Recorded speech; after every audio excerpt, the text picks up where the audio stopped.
talking about something. As we prepare for the meeting, please turn off your mobile devices. Okay. Are we ready? At this time, we will call to order the regular city council meeting for 6 p.m. Tuesday, April the 12th of 2022, City Council Chambers, 201 East Nash Street, Terrell, Texas. We have with us in the chambers, District 3, Mayor Ronnie Velasquez, Mayor Pro Tem. District 4, Representative Stephanie Holmes Thomas, Deputy Mayor Pro Tem. And we have remote District 2, Grady Simpson. And not with us but excused is District 5, Tim Royce.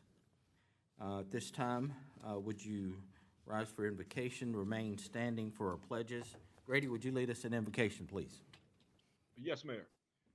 Oh, Father God, we come giving you thanks for another wonderful day that we've never seen before. We thank you for your grace and mercy that has been over this city throughout the COVID, throughout the winter seasons. We thank you for sparing us and guiding us. Some of us have lost loved ones. We pray for those who have lost.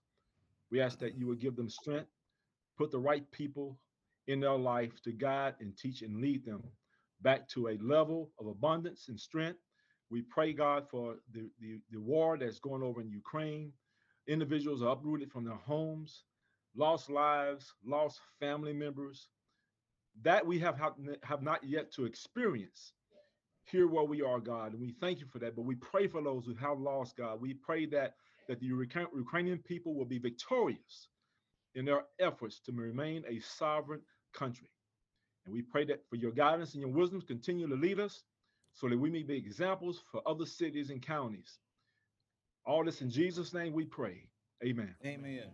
I pledge Allegiance to the flag of the United States of America, and to the republic for which it stands, one nation under God, indivisible, with liberty and justice for all. Honor the Texas flag. I pledge allegiance to thee, Texas, one state, under God, one and indivisible. All right. Our next item on the agenda is mayor and council community recognition and events. Do we have any? Okay. We'll move on to hear remarks from visitors. Do we have any requesting? No. At this time, we'll move on to item 6.1, which is the adoption of the minutes. Discuss and consider minutes from the regular city council meeting on April the 5th of 2022. Is there a motion on items 6.1? I move to approve the minutes from the regular city council meeting on April 5th, 2022 as presented. We have a motion from Mayor Ronnie Velasquez, Mayor Pro Tem, District 3. Is there a second? A second. I have a second from Stephanie Holmes Thomas, Deputy Mayor Pro Tem, District 4. Is there any further discussion? Hearing none, all those in favor, let it be known by stating aye. Aye. Any opposed?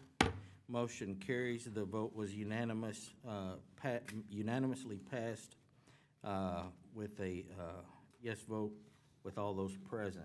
Next item on the agenda is 7.1, discuss North Texas Council Water District and upcoming changes to the utility rate. This is going to be introduced by our city engineer, Steve Rogers.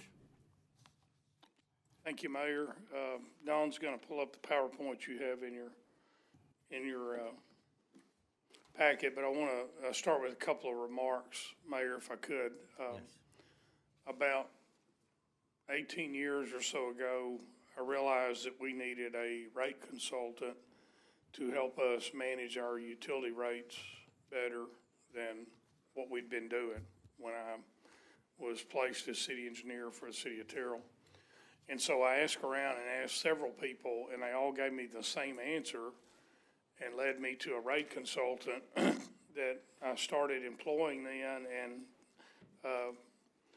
again, we have with us tonight Chris Eckert and his predecessor agency, and his mentor, Jack Stowe, was who he led me to. And Chris has picked up that mantle over the last several years and taken Jack's pastured out in the hill country now and enjoying life as in a retired fashion, doing well. And so they know Terrell very well. Chris knows Terrell extremely well. He's been very, very helpful to us.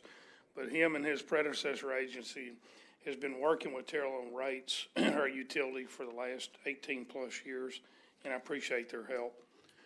So with that, I'm going to move into this presentation. We're going to discuss North Texas Municipal Water District, who provides us with our finished water, their rate impact of what they're doing. We're going to look at future financial projections to give you a picture of that so you can see. We want to make sure we look at how to stay competitive with everything going on around us and a lot of development. And we're going to talk specifically about some upcoming key issues that Mr. Sims is going to amplify on here at the end of this. So first thing we're going to talk about the North Texas Municipal Water District wholesale rate. So we signed a contract in 2004 with North Texas, and it took about a little over 2 years to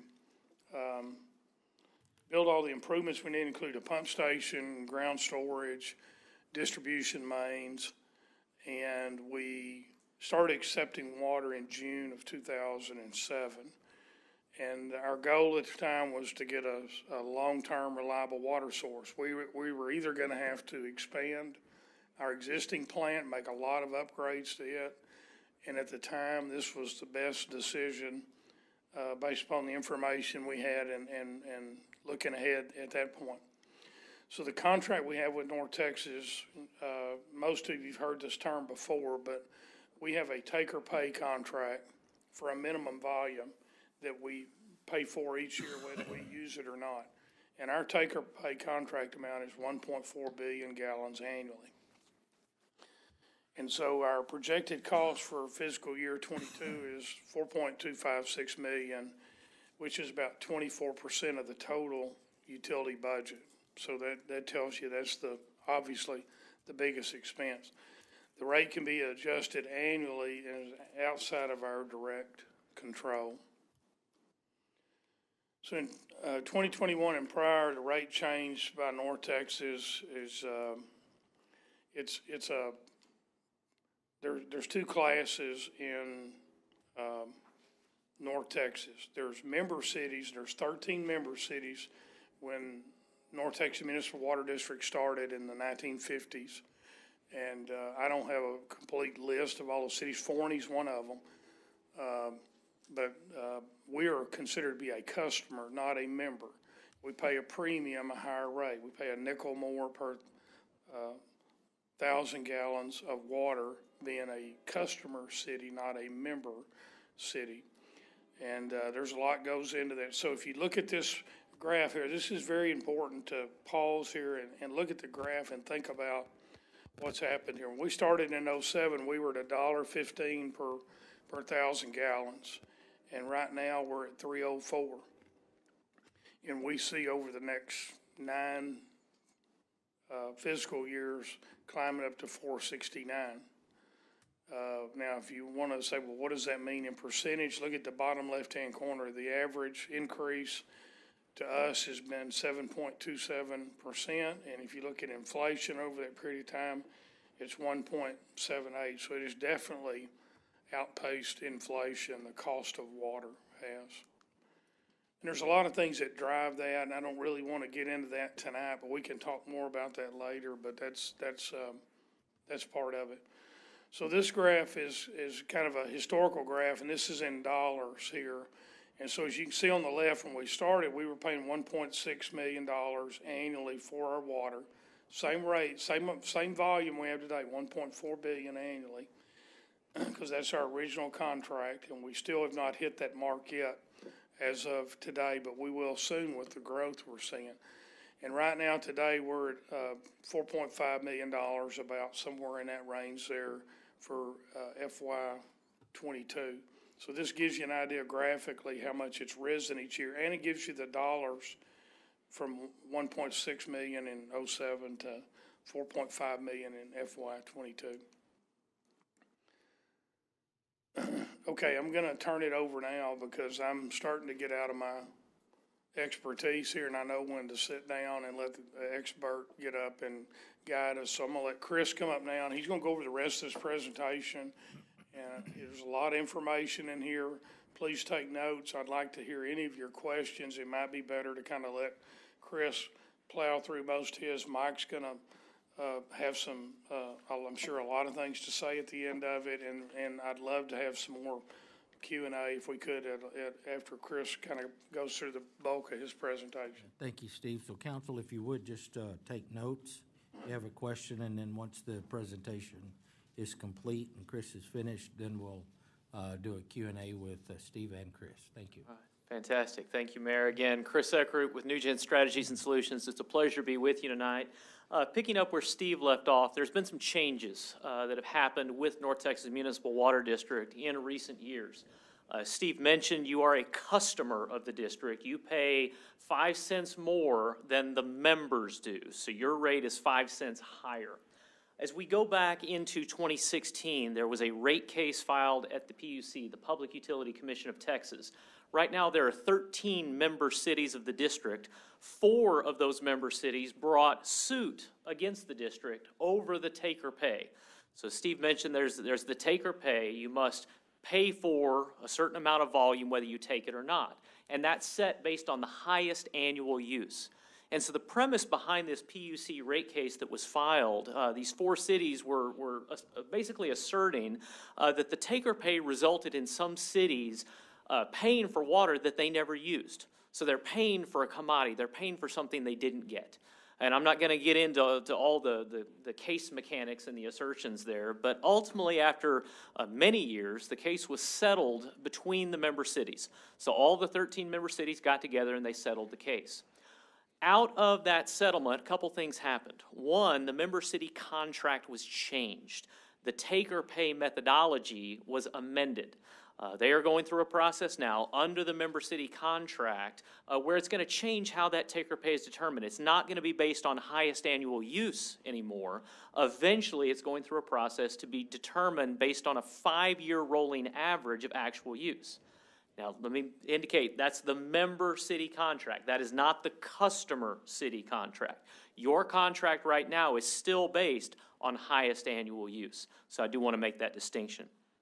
The second element that came out of that contract was the member cities agreed, and the district agreed as well, that the district would go through a management study.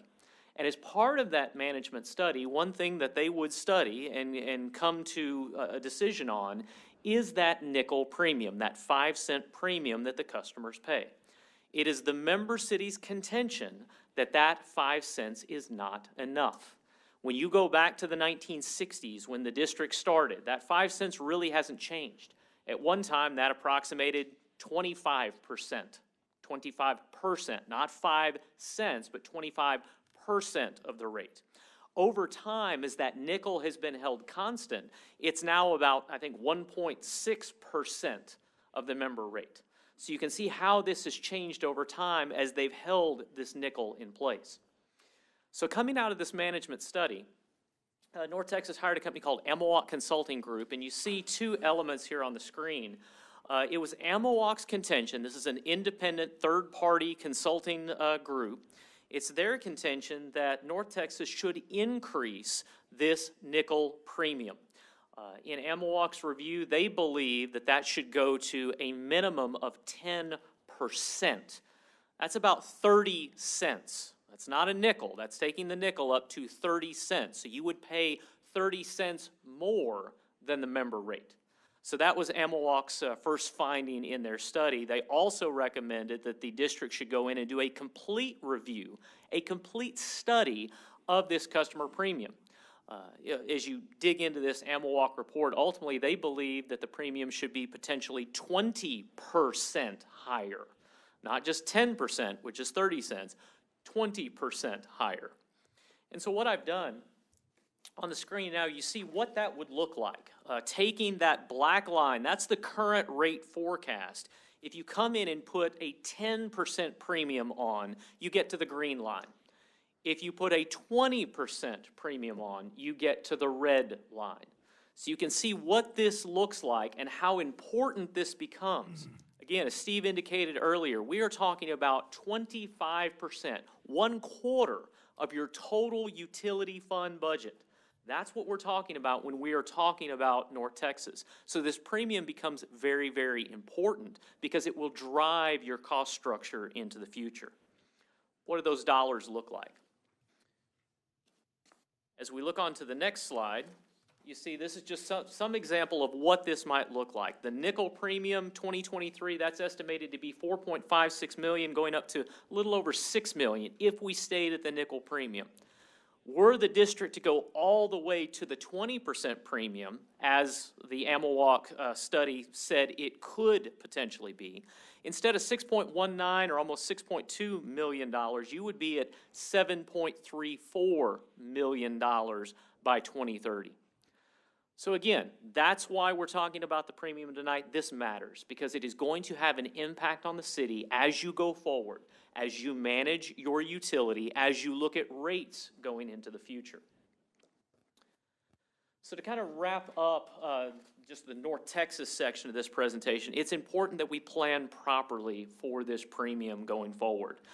What we have built into your rate model at this time, we spent a lot of time going through putting together basically a 4-year plan looking out based on what we know today. Within that model right now, we've made some assumptions, and one of those is that next year, instead of a 5-cent or a nickel premium, that the district may take that to 10 cents. That's what we're assuming right now going into 2023. Beyond that, we're estimating that they are going to go to the 10%. So again, closer to 30 cents and above 30 cents as that rate increases. So that's what we're planning for right now. The district is going through meetings, they're making decisions on what that ultimately should be. We just got some documentation in last week that they are open to looking at the timeline. How long does it take to implement the 10% premium? So this is still kind of a moving target. We don't know exactly how it's all going to come out yet, but it's important that you watch this, that you monitor this, particularly as you go into budget season next year, because this will have an impact on your rates. So moving on, so we've talked a lot about North Texas. I want to talk about the future financial projection. What are we looking at right now for the utility? Now, I want to remind you, when you look at your water and sewer utility, it is tracked in what's called an enterprise or proprietary fund. Those fund types are reserved for business-type activities of government. So while you sit here as a city council tonight, I want you to take that city council hat off and put on your board of directors hat, because that's effectively what you are when you are talking about the water and sewer utility. You are a board of directors of a business. For a business to be successful, we must do certain things. Number one, revenues have to match or exceed expenses. Number two, we have to reinvest in our business. And number three, we have to save for a rainy day. And when we're talking about water utilities, that's a literal statement. When it rains and water use goes down, our revenues go down. So we have to make sure that we have sufficient reserves in place, that we can plan for the future, that we can have working cash, we can accommodate those cash flows. So as we think about that and we look at this projection, we have made some general assumptions right now going forward with this financial projection. Inflation. If anybody has a better magic 8-ball than I do right now, I would love to know what inflation is going to do going into next year. Year over year, we've seen it be as high as 10% as we look at the municipal cost index. A report I looked at this morning was saying 8.5%. So we are seeing unprecedented inflation. As we plan going forward, what we're assuming in the model right now is a 5% year-over-year inflation going into 2023, that holding strong through 2024, and then hopefully seeing that back off. Again, that'll depend on economic conditions. It'll depend on current geopolitical events. There's really no telling what inflation is going to do. You see, we have some fairly significant increases in personnel expense year over year. We've been working with city staff on this. We know that labor rates are going up across the board. It's something that we are experiencing in our industry, in our business. It's something we look at every day because we have to remain competitive in this labor market, and it's a difficult market to be competitive in. So you see the increases we've assumed there. Then at the same time, we've talked about North Texas. You see what those assumptions are going forward. The other element that impacts utilities is capital investment. Utilities are extremely capital-intensive enterprises. When you look at your utility, the capital projects really drive your cost structure. Also, utilities are generally 80 to 90% fixed cost. You have to invest in people, plants, pumps, pipes, and you can't resize those based on use. You have to build to a certain capacity, and you have to plan for that future capacity. So all that is fixed cost, and that's why capital projects become so important. You see the list of projects that I've got on the screen here. It's anticipated because the dollars we're looking at, the size of these projects, these will have to be debt funded using either 20-year or 30-year debt. Based on what we know right now, we're assuming debt payments increasing in 2024 of approximately $1.26 million. Going beyond that into 2025, 2026, that annual debt payment just for these projects would have to go to almost $1.7 million. On top of that, we're assuming that the city will continue its cash-funded capital. We call that pay-go, pay-as-you-go funding. It's very important that you continue that cash investment. You heard me talk earlier about a business, reinvesting in the business. That's why that pay-go capital is so important. You don't want to have a highly leveraged or completely leveraged utility that only relies on debt. You wouldn't do that in your personal life. You don't want to do it in your business life as well. So it's important we continue that cash-funded capital amount. And so we're assuming $1.5 million every year into that pay-go fund. So ultimately, what does this look like? We start by looking at rates as they exist today. So assuming no change in rates, I put these two charts together here. The bar, the vertical bar, that's what we call the revenue requirement. That is the revenue we need to generate. Effectively, that's your expenses. The line going across, that's projected revenue under your current rates. Anytime that bar is above the line, that means you are going into the red. You're not generating enough money. So you can see if we did nothing with our rates going forward, our rates are insufficient to manage our cost structure going forward. We're going to have to adjust rates on a going forward basis. What's driving that? North Texas, again, 1/4 of your budget, you have no control over that. The district says this is what we're going to charge you. You take it and say, yes, we're going to pay for the water. There's very little control over that, and that's 1/4 of your budget. At the same time, you have all those capital projects that you need to invest in, investing for that future capacity. So those are the two key cost drivers there. That's why we need to adjust rates on a going forward basis. So combined recovery there at the top, we put water and wastewater together. That's the top chart you see there. Again, we're going to need to adjust rates, but I really want to look at two other metrics. One is debt service coverage. So we use debt in our utility. I know debt's a 4-letter word, but it's essential to a utility. What that allows you to do is to stretch repayment on these million-dollar capital projects out over time. You're better aligning the payment for those projects with those that are using the project. If you're using 20-year debt, you're going to pay for that project over 20 years, and those that are paying the rates at that time are also benefiting from that capacity, benefiting from that project. That's why we use debt, and it's an essential tool for our business. But we do look at debt service coverage. You have bondholders you've made commitments to, including the Texas Water Development Board. They want to make sure that you can repay your debt. So they look at a metric called debt service coverage. What that effectively means is you are generating slightly more money than what you need to pay back on your debt. So there's a tiny little margin there just to provide some cushion. Ultimately, the target we're using there is 1.1. So we want to make sure that our net revenues, we take our revenues, take out our O&M expenses. After we take that amount divided by our debt service, that ratio is 1.1. So we have about a 10% cushion there that we can then use for cash-funded capital projects, or we can use to build fund balance. So the reason I go through that on this debt service coverage, you see if we do nothing with our rates, we are falling below that 1.1 metric. We simply can't do that. We have made a commitment to our bondholders. We must maintain that 1.1 debt service coverage metric. I also talked earlier about reserves. And so this looks at, again, what happens if we did nothing with our rates. This is what we're anticipating would happen to your fund balance, your cash on hand. We would have to draw down on that cash on hand. We'd have to draw down on that fund balance to the point by the end of 2026, we're in a negative cash position. We can't do that and remain in business. So again, all of these metrics we have to look at to maintain, to make sure that our rates are sufficient, that we are properly managing our enterprise. So what is it we're looking at in terms of rates right now? Based on the assumptions I outlined earlier, and again, some of these are a bit of a moving target. This will have to be further refined as we head into adoption of the 2023 budget. We're estimating we're going to need a 7% increase in the water rate next year, a 3% increase in the wastewater rate. Beyond that, you see we're able to hold that wastewater rate pretty constant, 3%, keeping up with inflation. But then that water rate, while we can bring it down, those increases are still above that 3% threshold.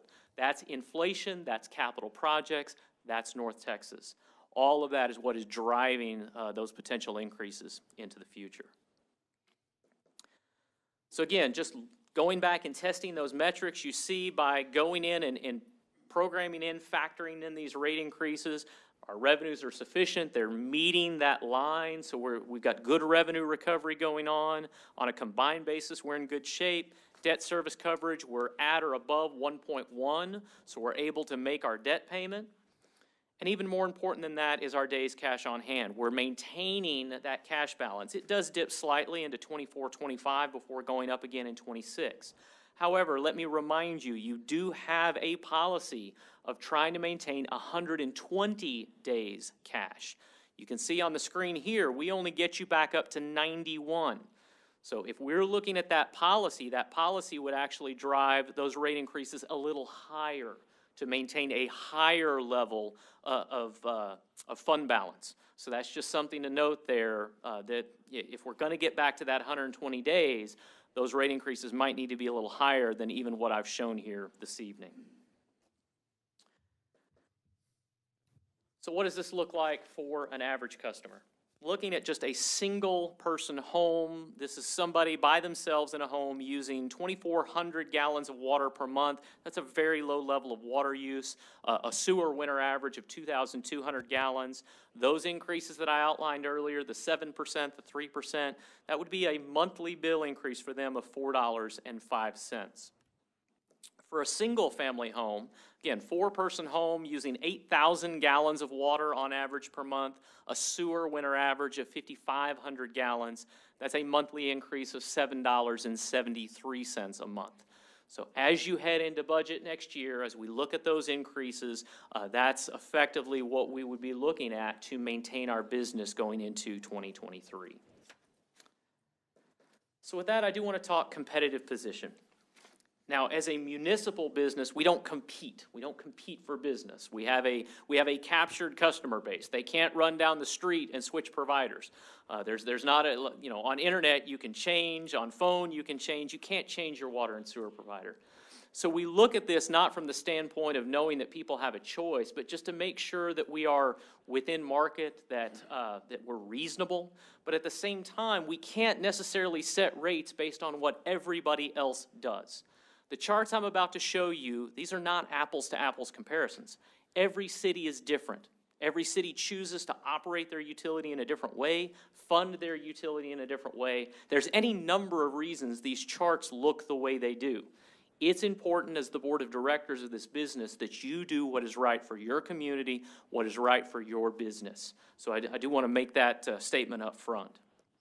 But as we look at competitive position, the first chart I've got for you tonight is a 2,000-gallon user. Again, this is that single-person home. You see what that chart looks like, combined water and wastewater bill. You see where the city falls on that chart at this time. Now again, every city goes through this process of looking at rates. This chart can change year to year. As North Texas goes up, some cities, they've got to pass that through. They've got to pass that through on to their customers. If they don't, they're simply reducing the amount of money they have to manage their own utilities. So it's critically important that you pass that cost through. Some cities have absorbed that over time, and so they're in a little bit of a different position. At the same time, you've got other cities that don't look at this annually. They look every 5 years. And so you may see a city that has a very large one-year jump, and then they stay there for a while, and then they have another large jump. There's also cities on here that are in a different growth pattern than the city of Terrell. Some cities are not growing. They don't have to make the reinvestment in their system. You are on the cusp of another substantial level of growth. I know Mr. Sims is going to talk about that here at the end of the presentation. That's why we need to invest in our business. That's also another reason why you are where you are on this chart. So again, that's a 2,000 gallon comparison. The other comparison I have for you is 5,000 gallons. This would be the single family home. Again, I'm using 5,000 gallons here, but this is going to be more that 4-person home that we talked about a little bit earlier. So with that, there are a number of upcoming key issues that the council is going to face as you go into budget and beyond. And so, Mr. Sims? Yeah, what I would say actually is that kind of wraps up the technical part of the presentation. These are all policy considerations. Mayor, probably a better idea to pause here and take questions on the technical part of it before we go into the policy side of it. Okay. So, how many customer cities does North Texas Municipal Water? I believe there are 26, not all cities, some are districts, but I believe there are 26 customer entities. In 2004, when the city transitioned from our service into North Texas, do we know what that number might have been? I don't have that number for you this evening. It was no, sir. less. Likely it was less, probably not substantially less. Steve? I would say, excuse me, there's 13 member cities. Yes, I know that. And I think when we signed on, there were 13 member cities and a little over 20 customer cities at the time. And then for many years, we were the second largest customer city user behind Rowlett until some of the larger cities, I believe it was Parker or Lucas or one of those overtook us as being one of the larger users of water. But yeah, there hasn't grown much. Their system has not grown much. Yeah, and so my thought process is this, is if you wanted to lower cost, you would share it with more customers, but that's not the case that we're seeing here. We're keeping a steady customer count, and all of our costs are going up, so we're having to share those costs with the same 26 municipalities that are customer cities. Yes, sir. In addition to just the 13 that are the member cities. And I'm trying to determine where I'm going to stand on this increase, right? Understand. Because I understand about covering costs, but I also understand that we had a deal when we came in with North Texas Municipal Water District, and that it was going to be a move that we need water, right? All municipalities, and we wanted to make sure that we had plenty of water moving forward in the future. It was the right thing to do at the time. We just could not afford on our own to go out and make the improvements with that we needed as a city to continue to be our own water supplier. So I wish we had some harder numbers, right? And we knew what the percentage was. Of course, as the mayor, and I'm sure the council's with me, is that we want to make sure that those costs are as low as possible so it doesn't impact us as much as we move forward. And then we'll adjust. We're going to have to. And we need everything out on the table for us to make a good decision moving forward on our rates. Does anybody have any comments or questions? A take-or-pay concept, there's no other way to participate with you guys? No, ma'am. So the district, it's all done with the take or pay. That's a contractual requirement, and the reason is just kind of getting into some fundamentals here. When you think about water infrastructure is expensive, and you've got to invest large dollars in it. So the idea is if you're going to make a capacity investment and you've got to pay this debt back, you want to make sure that somebody's on the hook for it. Somebody's going to pay for it. That's where the contractual clause of a take-or-pay element comes from. It's to make sure that that the district can pay its debt. That was the basis under which the Texas Supreme Court upheld take-or-pay. Yes, sir. And I would mention, when there was the lawsuit, didn't we stand back Yes, sir. and not participate in that, acting in good faith with North Texas Municipal Water District? So, whatever that's worth to these guys. But to you, Chris.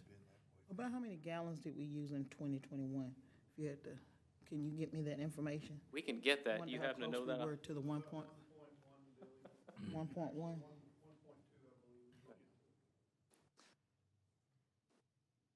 What's, I understand the benefit, how are the members affected as far as you said, we pay 5 cents more? If cities are not customers and they're members, how are they are they gonna be benefited with this change, this increase that you're proposing to us? So again, let me be clear. I'm here representing the city, not the district. So I'm not speaking on behalf of North Texas Municipal Water District. Do want to be clear for anybody that may be listening. Presumably, if the customer cities are paying more, that excess revenue would go to the benefit of the member cities. That would be a district decision. I don't think I asked that question right. Okay. So one thing I did want to say, you know, Steve, thank you, because we continue to improve our processes by which we determine how we're going to move with wastewater and our water issues. So thank you for being here and bringing your expertise to the council. We certainly appreciate that. My We know pleasure. we're moving in the right. Let me ask this question a different way. Yes, ma'am. Okay, if we pay more as a customer, members pay less, is there gonna be any increase to the member rates based on, and maybe two-tiered, it's another part of that question is, So would it benefit us to be a member? So let me address the first part of the question. Even the member rate, even with an increase in the customer premium, the member rate is anticipated to still increase going forward. When you look at all the investment that the district is making, they just built a lake in Fannin County. Lakes don't come cheap, so there's lots of investment being made. The rates, whether member or customer, those have to go up. At this time, I do not believe there is a path to membership with the district. So that is not stated, that is not out there at the moment. I don't know where the district stands on that at the moment. There's never been anybody admitted as a member, has there? I want to say Frisco might have been the last city admitted as a member, but that's going to be early 2000s when that occurred. So what about, so when I was looking at the regional bill comparison, whether it's a one home or a four-person home, what city would be the most like Terrell? Honestly, as I look at that, I would put the other cities that are around you very similar to you. Forney, but even then, Forney is a member, so they get a 5-cent discount compared to you. So if you added 5 cents per 1,000 gallons to Forney's rate, they would be comparable to you. As you look at Crandall and Parker, again, Crandall a little further out, little different growth pattern, but Parker has a different development density, but they are also growing substantially. So as you look at other entities that are growing, another one would be Melissa. Melissa, bedroom community, lots of growth, very high growth corridor going up 75. So as you look at that, I would put those entities very similar to you. Bonham, a little bit further out, but they're going to be in that same boat very soon. With the building of the lake out that direction, you're going to see a lot of growth going out to the northeast. You're going to see Bonham's rates also go up. I think also, I was trying to get to this PowerPoint slide because it kind of directly answers the question Councilwoman Holmes-Thomas asked, which is, on North Texas Municipal Water District, the members, right now, we're projecting, as we're making our rates for FY23, we're assuming members are going to pay 7% more. So we're going to eat all of that 7% increase, and then our nickel upcharge is going to turn to a dime upcharge. Right. Not because of anything we decided, but because North Texas Municipal Water District Board of Directors will vote on it and say, thou shalt. And everybody, members and customers, 7% increase, and then the customers, our nickel will go to a dime. The curve does not curve back down. The curve always goes up. Right, yeah. So if we can, I can move to the policy side of it. Chris, if you'll stay here, because I'm sure you can contribute on the policy side of it as well. So We'll go back over to the, almost the very last PowerPoint slide. Okay, so let's just walk through each of these things, because many of these things are going to come to you in different forms for voting on, okay? One thing is obvious, right? As we work through the course of this summer, you'll vote on a budget, you'll set your water rates, you'll set your sewer rates. We're used to do that, we do that on a regular basis, we'll do it again this year. But what are the unusual things that we will start seeing over the next 12 to 24 to 36 months? One is an amended North Texas Municipal Water District contract. So our current contract was done in the mid-2000s, and when we signed that agreement, it set a whole bunch of things in place, all of the things that Steve and Chris talked about. Whenever we sign a new one, it's going to be on an updated template, and I'll tell you, I'd say maybe starting 5, 6, 7 years ago, the North Texas Municipal Water District really started hammering on, we want you to sign an updated contract. We want an updated contract. The technical specifications in it are different in terms of the size of the pumps, the speed of delivery, the amount of refilling, da-da-da-da-da. And then it also has different wording in it in terms of how we have to accept their rate increases. So there's a lot in an updated North Texas Municipal Water District. One thing is, you have to realize the PUC can essentially override that contract and say, well, I don't care what's in the contract, you're going to pay such and such. And that's a major, major point there. So I don't want anybody to have a false sense of security that, well, if we don't sign an updated contract, somehow good things will happen. No, no, no. They'll just tell us we have to do it anyway, and it is what it is. So we want to proactively update that contract. We think it's probably better for us to take a proactive position and try to work through getting at least some sort of favorable elements into it by negotiating that. I can tell you North Texas has been out trying to meet with city managers and, you know, work through some of these discussions. I've got a meeting with them later in April. I'll have some of the staff team there with me, and we'll talk through, well, wait a minute here, what are you really asking? When do you want it? How can we delay this? All those sorts of things. We feel like part of what we're going to be asked to do is add new partners. Well, if we add a new partner, a new wholesale customer, for example, we automatically have to go to their board of directors and ask permission to add that customer. So let's say we go through an evaluation and say adding a new wholesale customer is a good thing for us. Well, that necessitates an update to the contract anyway. So there's going to be steps we have to go through there. So I want you to have that on your mind, that even just the core water contract we have with North Texas, that's going to have to get amended, updated, and voted on. The next one, revising our facilities agreement with North Texas.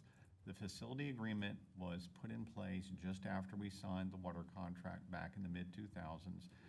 Under that contract, under the facility agreement, we essentially said, hey, we need to build these things in order to accept water from North Texas. We built those. You can go look at them out on Apache Trail. Okay, we drive by them all the time. We've got some ground storage and some pumps out there. Those were financed not by the city of Terrell. Those were financed, and the borrowing was done through the North Texas Municipal Water District. We don't pay debt service on it. We pay what's called a facility agreement payment. The facility agreement payment is around $800,000 a year right now, and so that's in our budget every year. Every year we're not only do we buy the water, we also cut a check for $800,000 to North Texas for the fact that they financed some stuff for us in the past. We've known that it would be a good idea to refinance that for some time, but those bonds don't come up eligible to refinance until 2024. And I can assure you we're going to have a fork in the road decision there of, well, we could either refinance them and bring the cost down and be paying less than $800,000, or we might say, gosh, we just showed you a list of $30 million worth of things we need to build. We may go to North Texas and say, you know what, we'd like you to finance these things, and maybe we'll adjust that facility agreement likewise and modulate that payment up or down. Maybe they can get better rates than we can. Maybe we can take advantage of essentially some subsidized borrowing for them. And that might come hand in hand with an amendment to our water contract or an expansion of our system. The next one is PUC action or any sort of lawsuit related to the customer premium. Remember that it's not just us in this boat. There are many entities who are customer cities, all of which would agree with one fundamental principle. Is it bad for you members or good for you members that you have customers? Okay? Just like I would come to you as city manager and I would say, you know, it's actually a good thing for us to pick up Elmo and be selling water to Elmo Water Supply Corporation. That spreads our set costs over more entities. Isn't it also good for the 13 member cities that they have more, and you alluded to this earlier, Mayor, isn't it good for the member cities that they have more customers because that helps them spread the cost of a giant lake in Fannin County over more paying customers? So I think there's some real poking to be done. I've asked not only Chris, but also another expert who used to be a finance person with the district to review that audit that said, hey, maybe you should go to 20%. Because frankly, I think we need to be in a position to, professionally speaking, throw rocks at it and say, wait a minute, that's not right in that study. That's too ambitious. You shouldn't do it that way. So I think that's an important element for us to keep in mind as well, and we'll be geared up to do that. Developer requests, new wholesale customers. We've talked about this from time to time. We do have some special districts, water districts around us who have requested to buy water from us. We're going through that analysis right now, and we'll just have to come back to you on an individual by individual basis and say, hey, this makes sense or this doesn't make sense to expand our system. So we're going through some of that analysis now. Again, if we add a wholesaler who might have 6,000 houses to serve in the future, the advantage of that is that we spread our IT costs over more payers. We spread our elevated storage tank cost over more payers. We have some of the lines in the ground that we spread over more payers. So we did a little analysis already and said, well, what water rate should we charge any wholesale customer? And we sort of know what that number is, and we've been able to quote that to potential partners. Managing growth, maximizing available revenue. I would tell you that you should be thinking things like, how are our impact fees? Are developers really paying their fair share? Can we get subsidized borrowing from anybody, be it North Texas or Texas Water Development Board? Are we doing everything we can for grants? Are we protecting our lake? One of the assets that we have that probably isn't economically viable to be something that generates water today, but you just saw that price structure. By the time I get 20 years from now, we will have a different water market because water will be more expensive. So we need to protect New City of Terrell Lake and make sure that 20 years from now, it can continue to be an asset for us. We can't just let it sit out there. We're going to have to continue to reinvest in it from time to time as well. So anyhow, those are a handful of things that you're going to have opportunity to vote on and think about. The last one I'll say is something Mayor and I talked about just this morning with some folks, which is being the only seller in our own city limits. We need to be the retail water provider in our city limits. We have a couple little edge issues right now where we do have other water supply corporations or water entities selling water in our near rural areas, and we'll have to address those because obviously, again, it makes sense for us to be the only retail provider within the city limits, and so that's going to turn into city council actions. So everything on this list is an unusual action that you'll see come up over the next few months and years. And I just wanted to make sure that, gosh, as you're thinking about all the technical stuff, you got to also think about all the policy stuff. So I'd be happy to let Chris answer any questions about all of that, or I can, or Steve can, whatever y'all might want to chat about related to all of this. I would like to make one last statement before we continue questions, is that Chris is here to help us as we look at setting our rates. He showed us graphs about where we need to be in order to cover our costs, right? The last thing we want to do is be in a negative. We don't want to be in the red. And so with that, we know for a fact that rates are going to go up. What we don't know is how much. So I would caution council and myself and everybody that it's not if it's going to happen, it's when and how much. So our goal is to keep that as the cost as minimum as we can without putting the city in jeopardy and being able to keep those reserves that are important for us moving forward in the utility fund. Mayor Ronnie, did you have any comments or questions? Or Stephanie, were you done? I'm sorry. Stephanie was had Yeah, mic, so I would let's like see. to keep our rates as low for our citizens as long as we can. I'm just thinking, I just hope we haven't made increases before that weren't necessary. So now we really need to make increases because of the issue we're facing. And now it's gonna be another increase. So I just hope we've been fiscally sound and not just making increases that impact our citizens. And then now, when it's time to, it's gonna really impact. But I just wanna keep the rates as low as we can, as long as we can. So if rates are going up, when do we think, are you saying in the next cycle, 23, you think we're gonna be doing that? Is it something we have to sign this new contract by this time? Do you think we'll be approached by the district within a year, or what are you thinking based on your? I would say as far as an increase, you will see an increase effective with your budget in October. That has to happen. October. Now, as far as when North Texas comes, I don't know that I have a I think they timing asked on to that. meet with me this month because they're on the warpath, you know. I think they're coming. And I don't know any other way to say it. We would not vote on any rate increase on anything other than a fiscal year by fiscal year basis.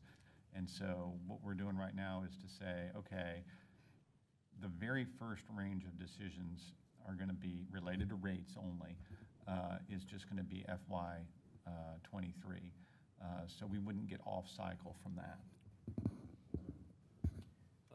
Mayor Ronnie? Let me tell you too, being around the water business for 20 years as I have, can you tell me, and I think I know the answer to this, but I think the council might want to know, I know Stephanie was kind of talking about that. I can't recall a single year where North Texas hasn't had some kind of a rate increase. Would that be a fair statement? Well, actually, the last 2 years, they did hold the rate constant, commensurate with what was going on at the PUC. So they didn't lower it, but they held it constant. And that's good and bad. It was good from the standpoint of it helped everybody manage their budgets. It's bad from the standpoint, we're now in a catch-up period. Right. They have significant capital investment that needs to be made, so there's going to have to be some catch-up done, which means it's not a 3% or a 5%, it's a 7%. It may be more. Again, I'm working with numbers that were published in 2021. A lot has happened since 2021. Just general economics have changed. And so we don't know exactly what the district's rate curve is going to look like going into October of this year. We should know that here shortly. But it's going to be an increase. That will happen.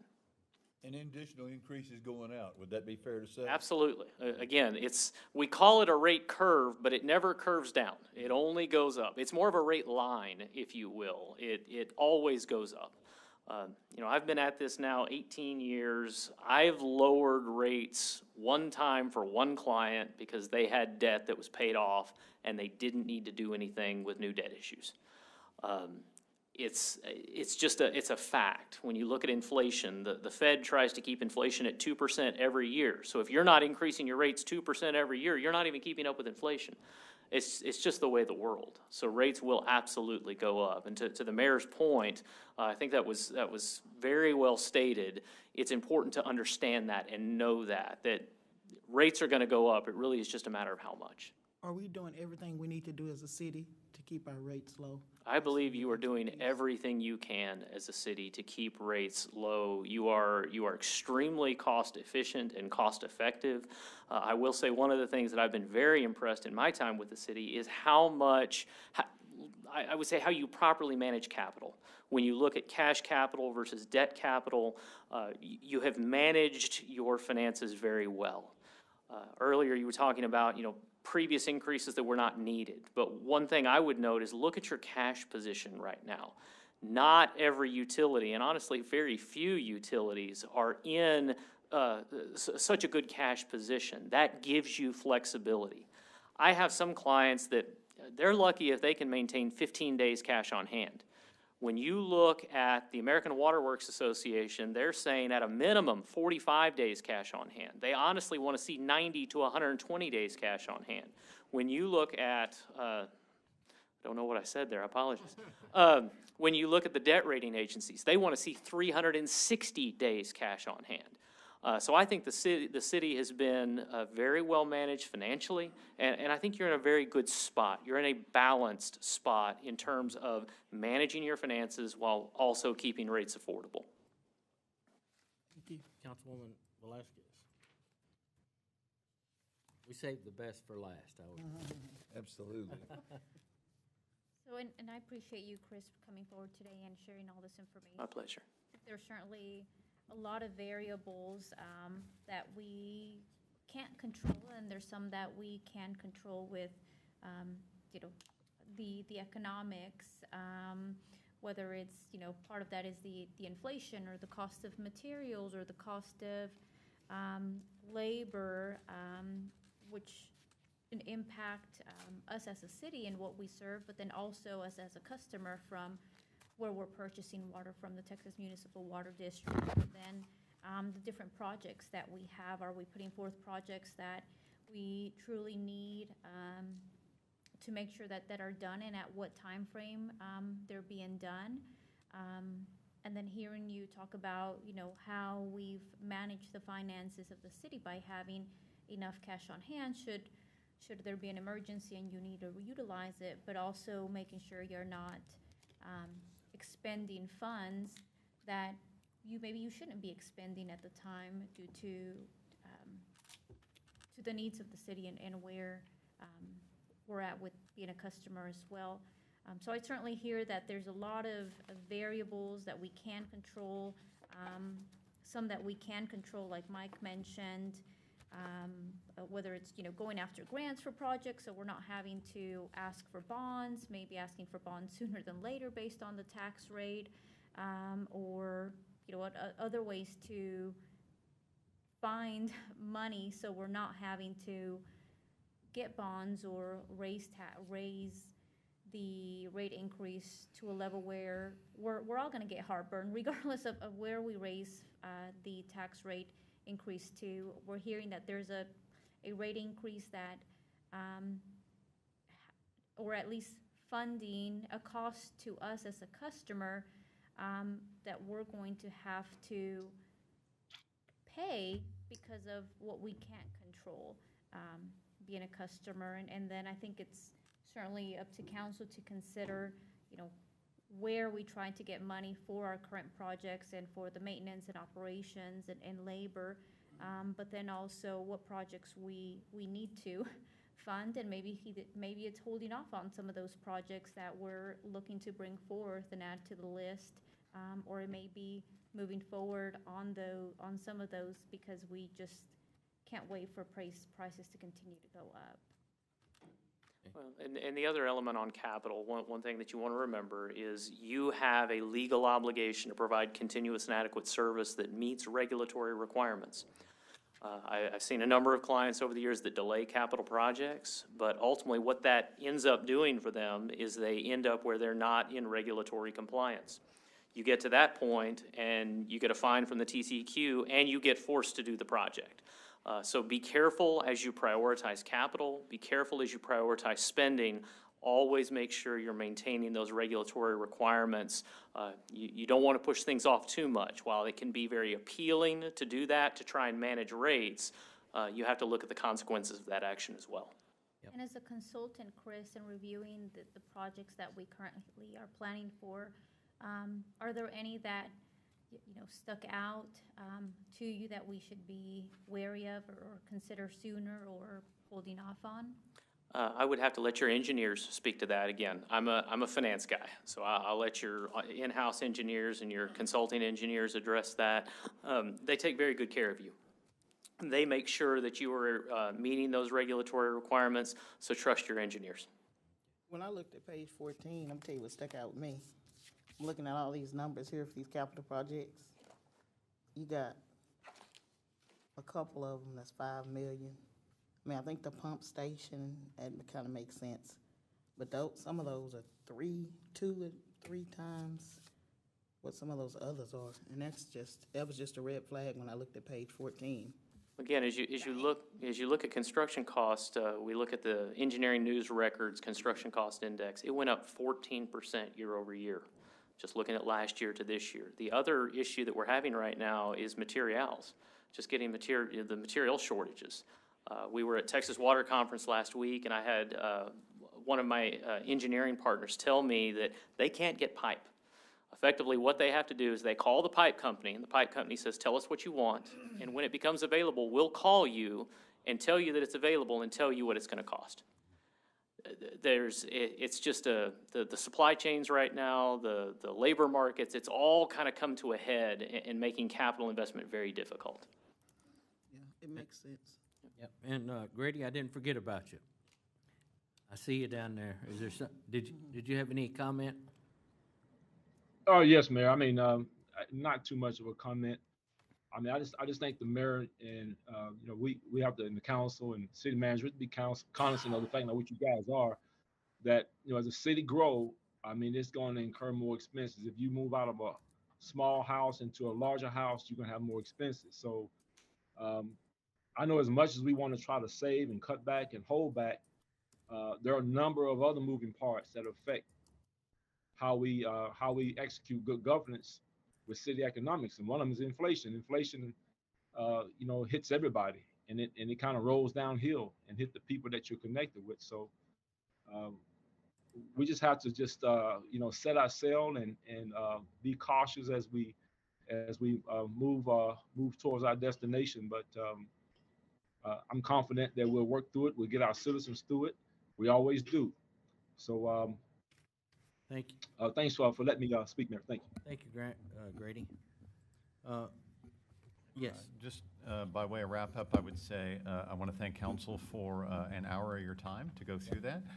We do these workshop type items for you so that you can kind of soak a lot of information in, get a chance to ask questions.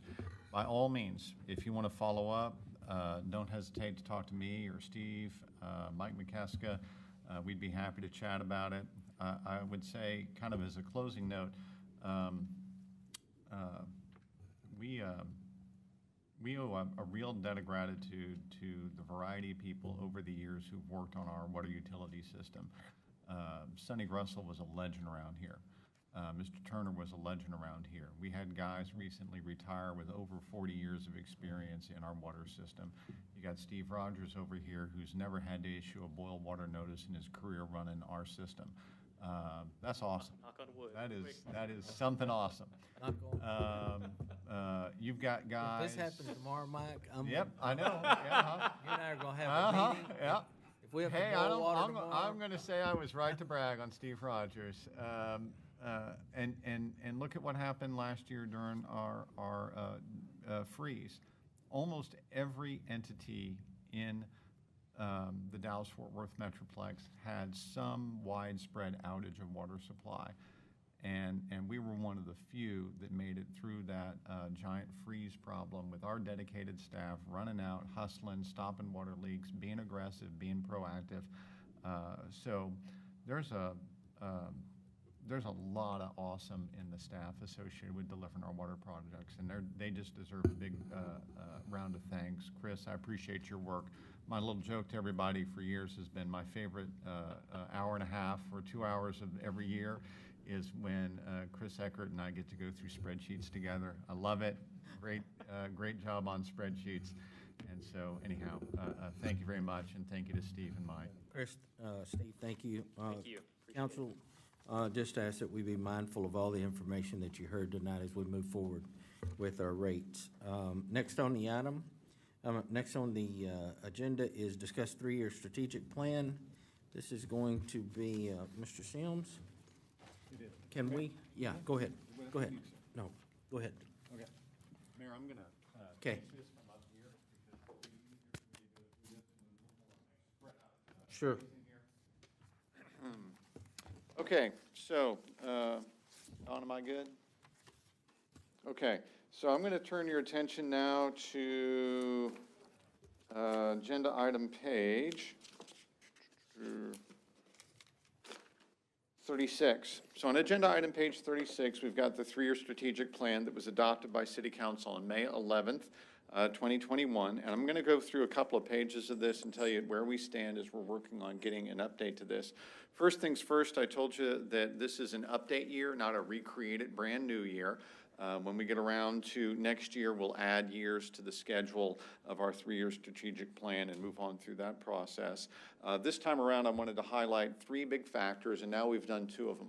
One of them was our expansion in the fire department, which really needs to take place roughly over the next 3 years so that we can get a new fire station, training facility, and 15 new firefighters hired. That's a huge lift. That's a big, big project, big effort for us. Go back to the very front page picture there. Thank you. So that's sort of starter, one of the 3 big issues. The next one was we had a request, I think originally from Councilwoman Velasquez, about can we get a little bit bigger picture on where we're going with water rates over a multi-year period? I thought, man, that's a great point because there's so much going on right now with North Texas Municipal Water District. So we've been through that issue now. The next one going on right now has been percolating its way through the Park and Downtown Improvement Corporation Board of Directors, and we'll be on Thursday with your tax increment refinance zone number 1. They're sort of vetting a couple of topics for you related to downtown. I'll bring a package of downtown topics to you at an upcoming meeting and talk to you about how they're going to sequentially need to happen over the next 3 years. So those are my big 3: fire and water rates and downtown improvements over the next 3 years. So those are the things we're trying to do in a workshop fashion. Number one thing I noticed when I look at the front cover here is we're going to take a new picture of our group of 5. And there's a lot of smiling faces here, but we have a new smiling face. And I say, oddly enough, the only person with an unhappy face in this photograph is Charles Whitaker, probably because he knew he wasn't going to get to serve with us anymore. And moving on. So I'll turn you over to a couple of next pages, our strategic plan themes. I won't spend a lot of time on those, but there's one of, we had 5 themes, and I'm not going to propose to change any of those. I will edit a couple of the details of that. So if you look at what I've got as major operational goals, probably going to add a line there, which would be to do some sort of salary adjustment in FY23. I think that's a major operational goal that we've got because this period of inflation is really brought to a head. You heard this from Carol Holland recently. I felt like we were in a bad position being behind market to begin with. Now we've had this big inflationary event, and I need to make sure that we get caught up there. Other than that, not a lot of changes to this. I did mention to you recently that I think on my list of positions we need to add, we really need to start planning for retirement of our building official, and we do that by hiring an assistant building official who we can kind of grow into that role. If I go next couple of pages over, I get over to the one that says major construction goals.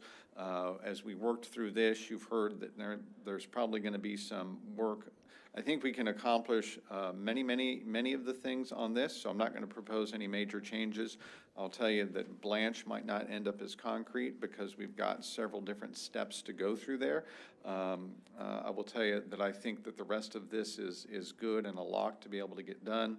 One of the things your tax increment refinance zone is going to talk about on Thursday is, as we're doing a lot with consultants, and I'm never shy to use consultants because they really create expertise for us.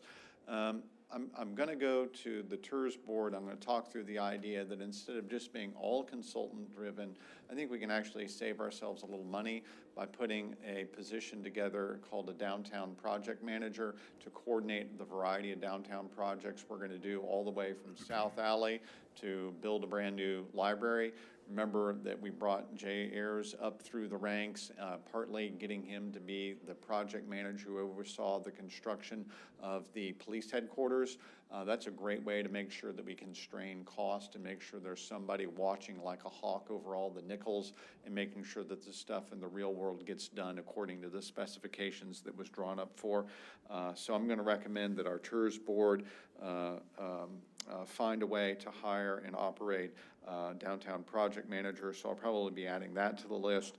I will highlight on this, had a great meeting with District Engineer Mo Burr here recently. We pounded the table and said, man, we need I-20 frontage roads and an interchange at 148. We're backing traffic up. Frontage roads are inadequate in that area. He agreed to start engineering on that project over the next few months. That's great response from TxDOT. I very seldom say great from TxDOT, but this is an instant where they really are stepping up to help us out, and I appreciate that very much. Quality of life goals, I'm aiming for a meeting. Georgianne Warnock and Ray Dunlap and I were talking about dates for this just today. I don't think we've got one settled yet, but sometime in May, I hope to have a joint meeting of the school board, the EDC board, and the city council, and basically tackle one big topic on quality of life audit. I've got the preliminary results from the quality of life audit in my office now. I've been going through those with Allison. Allison's been our leader on that project, and I think it'll be a great time for us all as all of the board members and council members to get that presentation. So I'm not necessarily going to change anything on these goals, because these goals basically say, hey, find out what's in the quality of life audit and then work through the process of implementing those. But I will say that one of the big events that will guide us over the next few years is, okay, as we get the quality of life audit in, we're not supposed to say, hey, automatically obey everything in it, but we do want to use it as a guide to say, okay, citizens of Terrell, this is what we heard in the audit. Do you want to do these things? And that's a series of town halls and outreach that we need to do, but it's great to have an outside source look at us and give us input. This is the timeline. We'll update this by adding the FY22 timeline. The next page is the vision and the comp plan. That's going to stay the same. I'm not sure what agenda item page it is. I guess it's 45. This is the vision and goal statements from mayor and council. I'm not going to touch this because this is your job. So I've got a page and a half here of statements that were collected from council last time around. And basically all that happens here is that Dora sends out a little email. She says, hey, what statement do you want to make sure gets into the strategic plan? And so sometimes these are exact quotes from council members. Sometimes we notice that 2 or 3 council members said the exact same thing or a kind of similar thing. And so we'll edit it up a little bit so that we don't have to say the same thing repeatedly. We can kind of combine thoughts from different council people. So you'll get an email from Dora soon that will go through this and say, hey, this is your chance to make an edit, an update. You might say, oh, well, I'd like to just edit this line, or you might have a completely new opinion. Or you might say, hey, I need a few days to work on that. Give me some more time, and that's great too. But that's an assignment that goes over to y'all on your side. If I flip over to where it starts the individual goals, myself and each of your department heads, we're making updates on this right now. So what you're going to end up seeing in the next few meetings, a little list that says, okay, goal 1.2.1, it was completed, or it's in progress, or it's an ongoing goal, or it's operational, or maybe it's on hold pending something that's a step that someone else needs to take.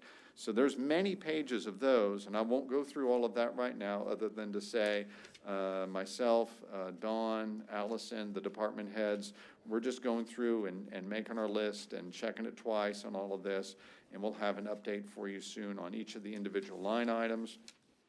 You get all the way through here, and I think you end up with a page, Dawn, that's the last one, has on, oh, there you go, general fund. So, okay, this is the first page after the line-by-line goals stop. We'll do a little update on this page. This is fairly easy to do, right, because this shows us our cash and bank projections over the next few years. So I'm already working with Mr. Ayers on this one to make sure that we have an update for this, and we can go through and give you the actual FY22. We can give you an updated projection for FY23, and then where we think we'll be in FY24. Again, your financial policy and what we've told our rating agencies is that we're building towards 60 days of reserve. That's the policy y'all voted on last year, last summer. And we think that's a good goal, that we think that's the right position to be in. And whether we end up at 38 or 42 or 36, We just want to grow towards 60 days in reserve, right? We're the entity people rely on during an emergency. So during an emergency, tornado, whatever it might be, we don't want to go to the public and say, wow, we can't operate, we can't pay our bills, we've got a problem. They're relying on us during an emergency. And so we want to be there and have the resources necessary to handle that. The next page shows you the same idea in a similar form for the utility fund. Again, as Chris Eckert mentioned, the goal there was to get to 120 days of reserve. I'll tell you that's a little bit more ambitious. On the other hand, I think that if we can just stabilize at 90 days, that may be as good as we can get right now. And that may be as good as we can do while North Texas is going through this catch-up on their rates period. Probably hard for us to build reserve while North Texas is saying higher fees, higher fees, higher fees. But we'll deal with that, and we'll give you a chance to make some decisions about that. The next page is a shot at some of our upcoming debt. I'm actually going to have Dawn zip through that. Can you bring up the two big slides? There you go. Perfect. So this is the one I'm going to use to replace the borrowing pages from the strategic plan, and we'll actually include this in your strategic plan so you can kind of see a little bit more snapshot about that borrowing. I'm going to change some of the rows so that they're a little bit more clear. So as a couple of examples there, we don't have an airport row. We really need an airport row because we're going to be doing some airport capital improvements. Greg's looking at me because he can't wait. He, as a former pilot, he knows what we need out there. So we'll make some adjustments with that. Where it says TERS, tax increment refinance zone. As you know, we're adding tax increment zones, and we're also doing more than one type of project under our tax increment zone. So sometimes that TERS zone is showing you, for example, oh, hey, we're going to do library improvement in the future. We're going to do town hall improvement or town square improvement in the future. Well, in this version of looking at it, you can't just readily as a citizen look at that and say, oh, that $7 million is for town square infrastructure and that $14 million is for library. So I need to clean that up and make that a little bit more transparent to the average citizen. Public safety, this projection in here under public safety was generally geared at building just one fire station number 3 in the near term. And remember, we're trying to accelerate that by getting not just fire station 3 built, but also the training facility, the administrative offices. Those need to happen at the same time. My commitment to you is we're going to hire 15 firefighters. I sure owe you being able to train them here. And you've done wonders with Shane LaCroix under that training opportunity. So we'll have some stuff to change in that as well. I would tell you that I think one of the more successful things we've done recently is that $2 million we borrowed on the street improvement program. Councilman Simpson and I were just talking about today because we've got a little element of that, the step of that we're doing on West End right now. We got a great reaction to the little section of Colquitt we did, a variety of the streets around town we've been doing over the last 5 months or so with that $2 million. I really think we're going to have to do another lift on a 10-year borrow. That would be another round of taking care of some of our streets that are either in that 4 or 5 category. Councilman Thomas, you asked about that when we had Glenn here working on robotics, and I think that's going to have to be something that we work into that. Just on the town square alone, remember that we've got Rochester, Broad, South Alley, Newton, Francis, Adelaide, all as roads right around that town square area that are going to need to get redone, likely need to get redone as concrete streets with proper stormwater and all that sort of thing. That's a big lift. That's a hefty borrow. We need to make sure we understand where those funds are coming from. So this chart allows us to keep track of that. This chart we will be updating because it's important for credit rating purposes, that we will make sure that we say, okay, we'll take year 2021 off of there. 2022, sort of by policy, we decided not to do any borrowing during this fiscal year. That was a commitment we made to our rating agencies due to the sizes of some of our borrowings last year. But we'll come back around in FY23, and I'm going to tell you, we might be pretty aggressive in some of our borrowing in FY23 because we've just got a lot of capital needs backed up that need to get addressed. Any borrowing we do during FY23 doesn't get applied to anybody's rates until FY24. So if we borrow early in FY23, those first payments will have to be planned for during the FY24 budget. So rates and taxes and that sort of thing, we'll have to project those out in order to make that happen correctly. So you'll see an update to that page. I think the next one is the 5-year operational plan. This one's a little bit hard to read, and again, we do need to update this one on time horizon based on the way our rating agencies look at us. So I'll tell you on this one, we'll update that FY22 to all of the actual budget projections we have for this year in FY22. There will be in the middle of this page in yellow, there's some percentage numbers shown in there for expenditures. I'm going to show some pretty meaningful labor expense changes between FY22 and FY23. We know right now some preliminary numbers from I almost hate to say this, you know, the Kaufman Central Appraisal District is sending out letters over the next few weeks. And that's always a cause for nervousness for a lot of folks. Nevertheless, I do have some preliminary word-of-mouth information there, and I would say that I think that we will see some meaningful increases there. And I think anybody watching the real estate market would tell you that there's been some changes in valuation growth there. You have to remember, though, that under state law, we're really only allowed to capture 3.5% of that. And so no matter what they decide down there, they could decide very large valuation increases, but we're only able to take advantage of 3.5 net increase on existing valuation, on existing properties, that is. Other revenues, I think we'll update those growth assumptions. And again, trying to make sure that we're as accurate as possible in these operational expense areas. So that's a fast way of going through strategic plan. I just want you to know that you're going to get an email from Dora Trejo about y'all's couple of pages of it. And as I promised at a previous meeting, myself and the department heads, we're just working through the process of getting you an update to that that you can consider and work through in a future meeting. I don't want to ask you to be voting on that before I give you a workshop format on my third of those 3 big topics, and the third of which is going to be the combination of downtown plan projects. So, Mayor, I'll hand it back to you. Council, I would ask that you reach out to Mike if you have any questions or comments on our 3-year strategic plan.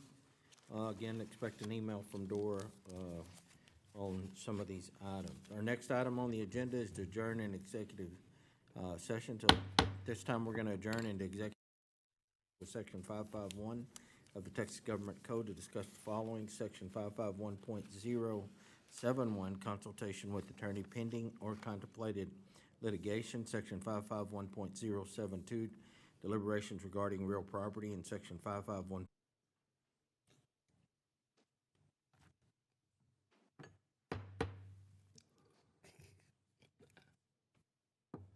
She gives me a light over here when I can speak. If my light's not on, Wait for it to turn red, right? We're going to reconvene into regular session and consider action, if any, on items discussed in executive session. Is there a motion? Yes, Mayor and Council. I authorize the EDC to purchase property from Angelus for $1.84 square foot, $1.84 per square feet. That's Stephanie Holmes Thomas, Deputy Mayor Pro Tem District 4. Motion, is that motion correct? Okay. Okay. Who's, do you want to try to state that? I would have had Stephanie Holmes Thomas made a motion to approve TEDC to move forward with the repurchase of the Angeles property. That is my motion. We have a motion, amended motion. Is there a second? I second. I have a second from Grady Simpson, District 2. Is there any further discussion? Hearing none, all those in favor, let it be known by stating aye. Aye. Aye. Any opposed? That motion will carry. It passed with a unanimous vote of all present. We are now